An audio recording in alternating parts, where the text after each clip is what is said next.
watched my daughter get bullied, forced her to quit something she loved, and let her get suspended for defending herself. All to protect my affair with the bully's father. She begged me to tell the truth. I said nothing. My husband figured it out that night. In our last meeting, my 14-year-old daughter looked at me and said, "You had 100 chances to be my mom. You chose him every time." The mediator asked if she wanted visitation. She said, "Maybe not ever. It's been 2 years." She finally sent a message through her dad, "I don't hate you. I just don't trust you." Those words hurt more than hate ever could. Because I taught her that lesson. I taught my daughter that her own mother wasn't safe. I watched my daughter get suspended for defending herself against a bully, and I said nothing. I sat in that principal's office, hands folded in my lap, and watched them punish my child for fighting back against a boy who had tormented her for months. A boy whose father I'd been sleeping with since March. A boy I'd protected, over and over, because exposing him meant exposing myself. My daughter looked at me across that office, waiting for me to defend her. Waiting for me to tell the principal the truth about what that boy had done. Waiting for her mother to be her mother. I looked away. I'm writing this at 3 a.m. because my husband moved out yesterday and my daughter hasn't spoken to me in 6 weeks. Because I destroyed my family to protect a man who never loved me. Because I sacrificed my child on the altar of my own selfishness and now I have to live with what I've done. My name doesn't matter. I'm 41 years old. I was married for 16 years. I had a daughter who trusted me, a husband who loved me, a life that looked perfect from the outside. I burned it all down for an affair that meant nothing. My daughter's name is Mia. She's 14 now. She was 12 when this started. 12 years old, excited about middle school, running for student council because she wanted to make a difference. She made campaign posters in our kitchen, practiced her speech in the mirror, believed that hard work and good intentions could change the world. I used to believe that too. I don't remember when I stopped. My boss's name is Richard. He's 47, married, father of 1. His son, Brandon, is the same age as Mia. They've been in school together since kindergarten. They were never friends, but they weren't enemies either. Just 2 kids who existed in the same orbit without colliding. Until student council. I started working for Richard 3 years ago. Marketing director at his firm. Good salary, good benefits, good opportunity. He was charming, successful, the kind of man who made you feel important when he paid attention to you. My husband, Daniel, is a good man. Stable. Reliable. Present. He coaches Mia's soccer team, makes breakfast on Saturdays, tells me I'm beautiful even when I haven't showered in 2 days. But somewhere along the way, stable started feeling boring. Reliable started feeling predictable. Present started feeling suffocating. I told myself I deserved excitement. Richard noticed me. Complimented my work. Started scheduling one-on-one meetings that lasted longer than they needed to. Started texting me after hours about things that had nothing to do with work. I should have stopped it. I should have recognized what was happening and drawn a line. Instead, I leaned in. The affair started in March of Mia's 6th grade year. A business trip. Too much wine at dinner. His hotel room instead of mine. I told myself it was a one-time mistake. It wasn't. By the time Mia announced she was running for student council president, I'd been sleeping with Richard for 4 months. We met during lunch breaks, after work, on fabricated business trips. I lied to Daniel constantly.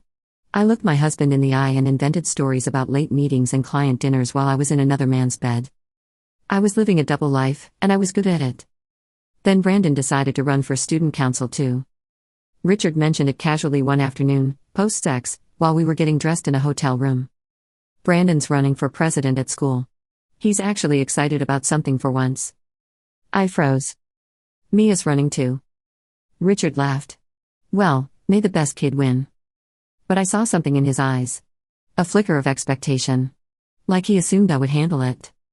They'll just have to compete, I said carefully. Sure. Of course. He kissed me. But Brandon really wants this. It would mean a lot to him. I didn't say anything else. But I understood. Richard wanted his son to win. And I was supposed to make that happen. The campaign was supposed to be fun. Both kids making posters, giving speeches, learning about democracy and fair competition. It wasn't fun. Brandon started targeting Mia almost immediately. Small things at first. Tearing down her posters. Spreading rumors that she was trying too hard. Making fun of her speech in front of other kids. Mia came home upset after the first week. Brandon keeps saying mean things about me. He told everyone I only want to win because I'm desperate for attention. Just ignore him, sweetie. He's probably just nervous about the competition. Can you talk to his dad? You work with him, right? My blood ran cold. I don't think that's appropriate. You need to learn to handle these things yourself. She looked hurt, but she nodded. Trusted me. Believed I knew best. I knew nothing. I was just terrified. The bullying got worse. Brandon started a group chat dedicated to mocking Mia. Shared unflattering photos of her. Made up a cruel nickname that spread through the entire grade. He'd bump into her in the hallway and call her names under his breath, quiet enough that teachers wouldn't hear. Mia started coming home crying every day. Mom, he won't stop. It's getting really bad. Everyone's laughing at me. I should have gone to the school. Should have demanded they address the bullying. Should have called Richard and told him his son was tormenting my daughter. But calling Richard meant risking our affair. Meant drawing attention to our connection. Meant potentially exposing everything. So I did nothing. Worse than nothing. I blamed Mia. Maybe you're being too sensitive. Campaigns get competitive. You need to toughen up. But Mom, he's being really mean. Then maybe this isn't for you. Maybe you should drop out. The look on her face. I'll never forget it. You want me to quit? I want you to be realistic about what you can handle. If Brandon is too much for you, maybe student council isn't the right fit. I've worked so hard. Hard work doesn't mean anything if you can't handle the pressure. I said that to my 12-year-old daughter, who was being bullied, who came to her mother for help. I told her she couldn't handle the pressure. Richard was pleased when I told him Mia might drop out. That's probably for the best. Brandon's really invested in this. It would crush him to lose. What about Mia? She's invested too. I know, but he pulled me closer. This would mean a lot to me. And to us. Less complications, you know. I knew. I was the complication. My daughter was the complication. And I chose him. I went home that night and told Mia she needed to withdraw from the race. Why? Because I said so. That's not a reason. I'm winning, Mom. The polls show I'm ahead. Why would I quit when I'm winning? Because sometimes winning isn't everything. Sometimes you have to think about the bigger picture. What bigger picture? I don't understand. You don't need to understand. You just need to listen. No. The word hung in the air. Excuse me? No. I'm not dropping out. I've worked too hard. Brandon's been horrible to me, and if I quit now, he wins. Not just the election. He wins at making me give up. She was so brave. So principled. So much stronger than I was. And I crushed her. You're dropping out, and that's final. If you don't, you're grounded. For what? For disrespecting me. I'm not disrespecting you. I'm just standing up for myself. You're grounded for a week. No phone, no friends, no soccer practice. And tomorrow, you're going to withdraw from the election. She started crying. Mom, why are you doing this? I thought you wanted me to follow my dreams. I thought you were proud of me. I am proud of you. But I know what's best for you. And what's best is stepping back. You're lying. Something's wrong. Why won't you tell me? I couldn't tell her. I couldn't explain that I was destroying her life to protect my affair. That her dreams mattered less than my secrets. That I'd chosen a man over my own child. So I lied again. There's nothing to tell. You're being dramatic. Now go to your room. She went. She withdrew from the election the next day. Brandon won by default. Richard took me to dinner to celebrate. His son was student council president. My daughter was grounded and heartbroken. And I sat across from him in an expensive restaurant, pretending everything was fine. You did the right thing, he said, raising his glass. Family is about sacrifice. I drank the wine and tried not to taste the betrayal. Mia changed after that. She stopped talking to me about school. Stopped bringing friends home. Stopped asking for help with anything. She did her homework in silence, ate dinner in silence, existed in our house like a ghost. Daniel noticed. What happened with Mia? She's been so withdrawn lately. Middle school drama. She'll get over it. Did something happen with the election? She was so excited, and then suddenly she dropped out. She realized it wasn't for her. Another lie. Added to the pile. Mia didn't get over it. Brandon, emboldened by his victory, got worse.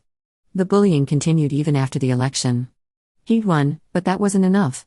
He wanted to make sure Mia knew she was beneath him. He'd call her quitter in the hallways, post mocking comments on her social media, turn her friends against her one by one. She stopped eating lunch in the cafeteria, started hiding in the library during breaks, became a shadow of the confident girl she'd been just months before.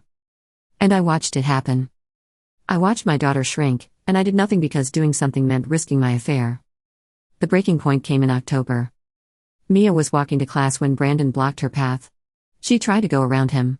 He grabbed her backpack and yanked her backward. "Where do you think you're going, quitter? Leave me alone. Make me." She tried to walk away again. He grabbed her arm. "I said make me." Mia snapped. She swung her backpack and hit him in the shoulder. He stumbled. She hit him again. A teacher broke it up before anyone got seriously hurt. But the damage was done. Both kids were sent to the principal's office. Both parents were called. I got there first. Mia was sitting in a chair outside the office, face tear-streaked, hands shaking. "Mom." He grabbed me. "He's been bullying me for months and you know it. You have to tell them." "Tell them what?" "The truth. Tell them what Brandon's been doing. Tell them why I snapped. Tell them this isn't my fault. I should have. God help me, I should have." But Richard walked in 30 seconds later. He looked at me. I looked at him. And I saw it in his eyes. The warning. The threat. The silent message: if you expose my son, I expose you. "Let's all calm down," the principal said, opening his office door. "Come in, please." We sat in that office for an hour. Brandon told his version. Mia was aggressive, unstable, had attacked him unprovoked. The principal asked if anyone had witnessed ongoing conflict between them. I said nothing. Mia stared at me, waiting. "Mrs. Chen? Has Mia mentioned any issues with Brandon?" This was my chance. My one chance to tell the truth. To protect my daughter. To be the mother she needed. "No," I said. "Nothing specific." Mia made a sound. Small. Broken. "Mom." "Mia, let the adults handle this." "But you know. You know what he did. You know why I dropped out of the election. Tell them." "Mia, that's enough." The principal looked between us. Based on the witness accounts and the evidence, Mia initiated the physical altercation. Brandon has a bruise on his shoulder. I'm recommending a 3-day suspension for Mia. That's not fair. Mia was crying now. He grabbed me first. He's been bullying me all year. Do you have any evidence of this bullying? She looked at me. One last time. Pleading. I looked away. I guess not, she whispered. We drove home in silence. When we got there, Mia went straight to her room. I heard her crying through the door. Daniel came home an hour later. What happened? The school called about a suspension? Mia got in a fight. With who? Brandon. Richard's son. Daniel's face changed. Richard. Your boss. Yes. Why would Mia fight his son?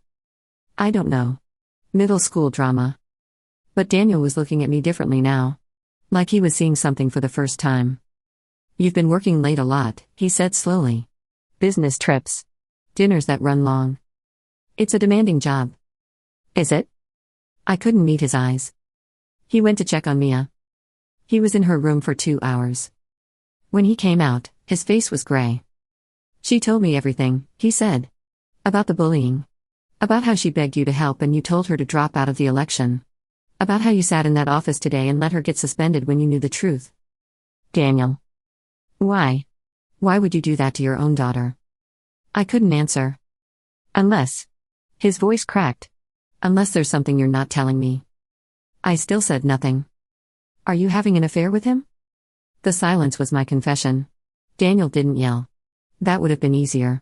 Yelling I could have handled. Anger I could have fought back against. Instead, he just looked at me. Like I was a stranger who had broken into his house. Like the woman he'd loved for 16 years had been replaced by someone he didn't recognize. How long? Daniel, please. How long? Since March. He did the math. 7 months. You've been sleeping with your boss for 7 months. It just happened. I didn't plan. Stop. His voice was quiet. Controlled. I don't want to hear excuses. I want to understand one thing. You let our daughter get bullied. You forced her to give up something she loved. You sat in that office and watched her get suspended for defending herself.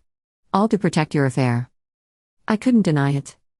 You chose a man over your own child. I didn't see it that way. How did you see it?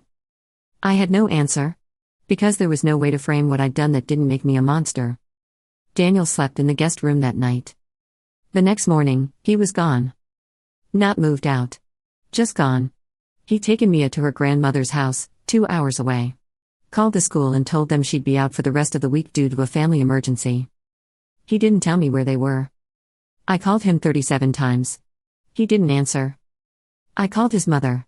She answered. Daniel and Mia are here. They're safe. I need to talk to them. Please. Mia doesn't want to talk to you. And frankly, after what Daniel told me, I don't blame her. It's not as simple as it sounds. You watched your daughter get suspended for being bullied. You protected the bully because you were sleeping with his father. That sounds pretty simple to me. She hung up. I went to work the next day because I didn't know what else to do. Richard was waiting in my office. I heard about the suspension situation. Sounds like everything got handled. My husband found out. Richard's face paled. About us?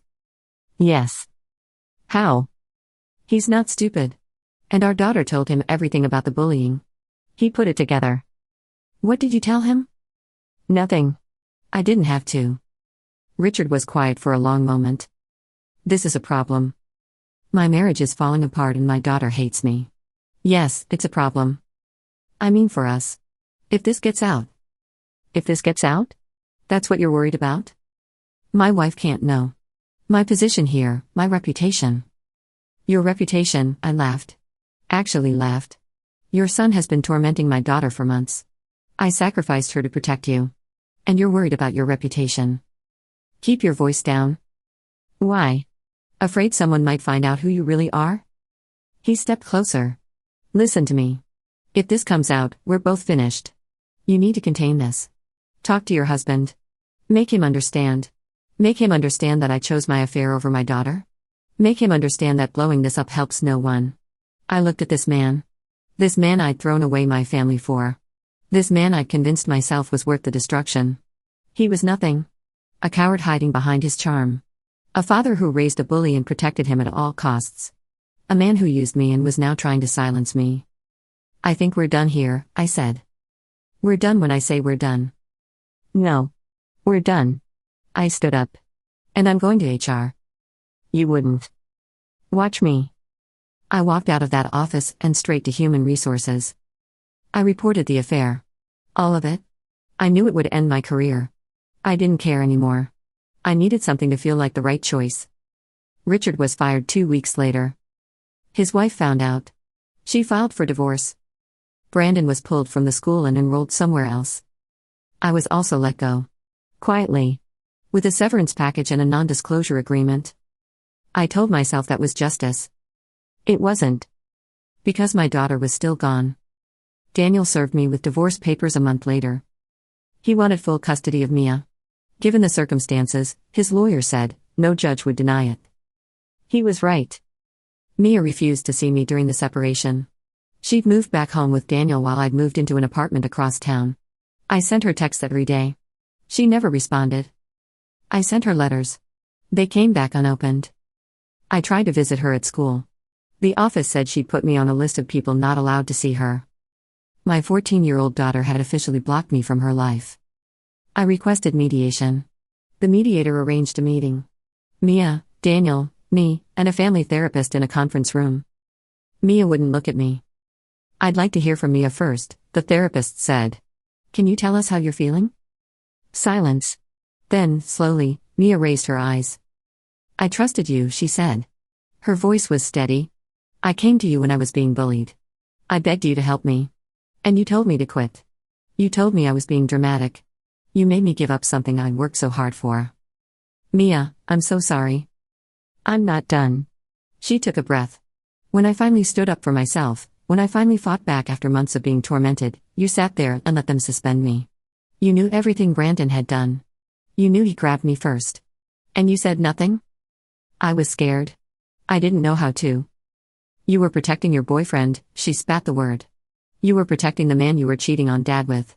His son was hurting me, and you chose him anyway. I had nothing to say. Because she was right.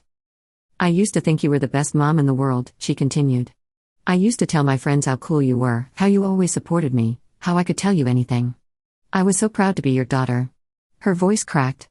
Now I'm ashamed. Daniel put his arm around her. I don't want to see you, Mia said. I don't want to talk to you. I don't want to pretend that we can fix this with meetings and therapists and apologies. Mia, please. I'll do anything. You can't do anything. You already did everything. You made your choice. You chose him over me. Every single time, you chose him over me. I was wrong. I know I was wrong. Do you? Because it took Dad finding out for you to admit anything. If he hadn't confronted you, you'd still be lying. Still sneaking around. Still letting me suffer. I couldn't argue. It was true. I want the divorce, Mia said, looking at the mediator. I want to live with Dad. I don't want visitation with my mom. Not now. Maybe not ever. The therapist tried to suggest a gradual reconciliation process. Mia refused. She had 100 chances to be my mom, she said. 100 moments where she could have chosen me. She didn't. Why should I give her another chance when she never gave me one? The meeting ended. Daniel took Mia home. I sat in that conference room alone for 30 minutes, crying. The divorce was finalized 3 months later. Daniel got the house. He got primary custody. I got supervised visitation rights that Mia refused to exercise. I got every other weekend with a daughter who wouldn't see me.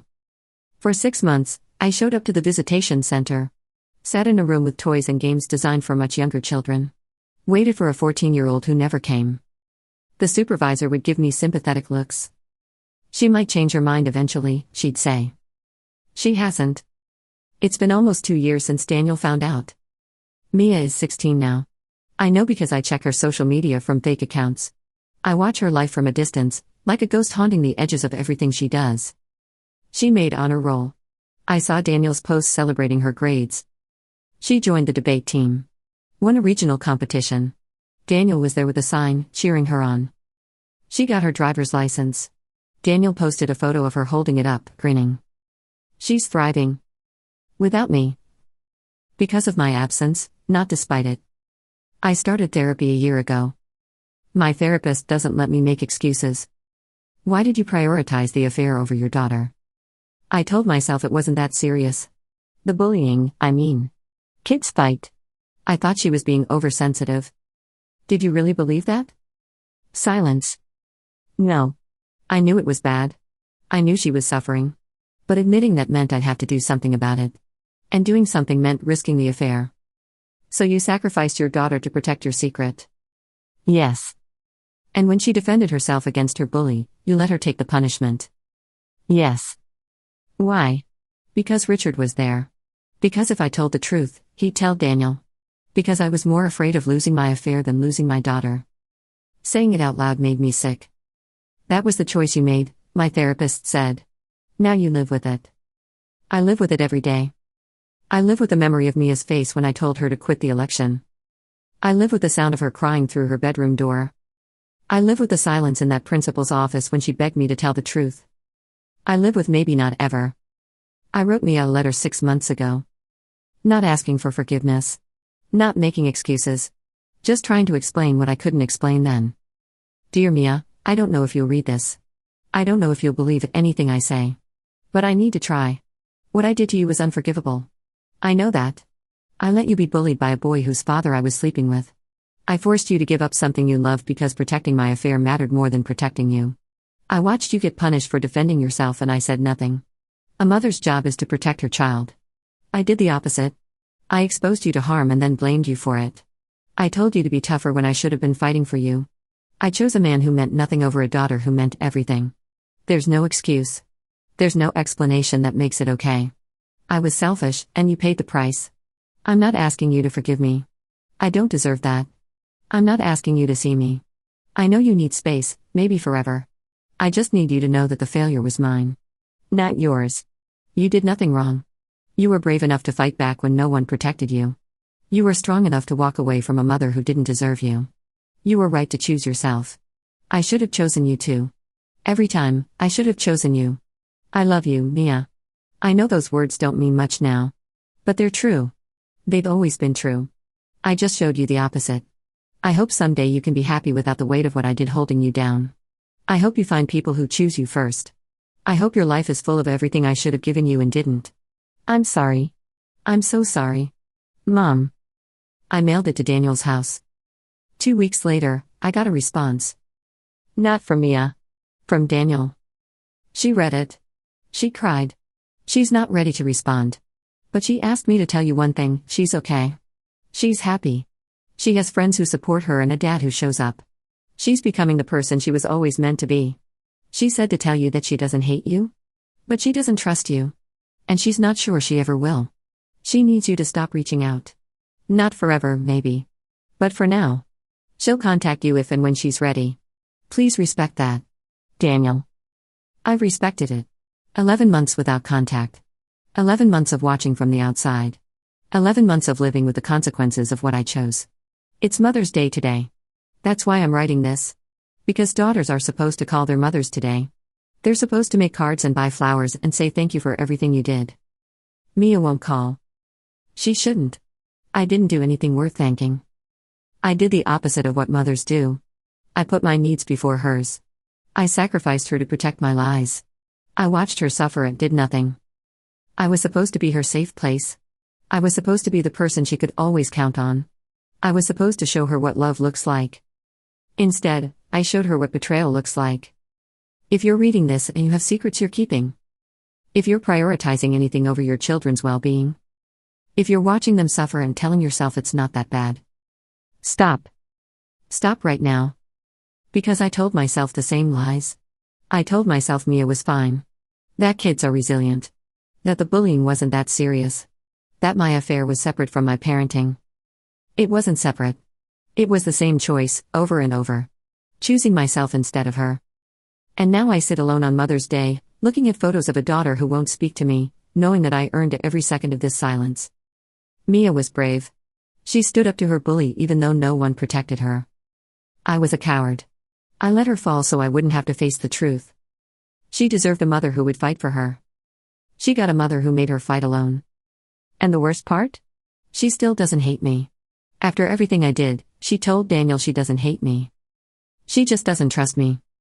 And I'll spend the rest of my life knowing that I taught my daughter that her own mother wasn't safe. Your children are watching everything you do. Every lie you tell. Every secret you keep. Every time you choose yourself over them. They're watching, and they're learning, and someday they'll be old enough to understand what they saw. My daughter understands now. She understands that her mother was a coward and a liar and someone who would sacrifice her child to protect her own secrets. I taught her that. And now I live in the wreckage of that lesson. Don't teach your children what I taught mine. Don't make them fight alone. Because when they finally stop needing you, they won't come back. And you'll deserve every empty Mother's Day that follows.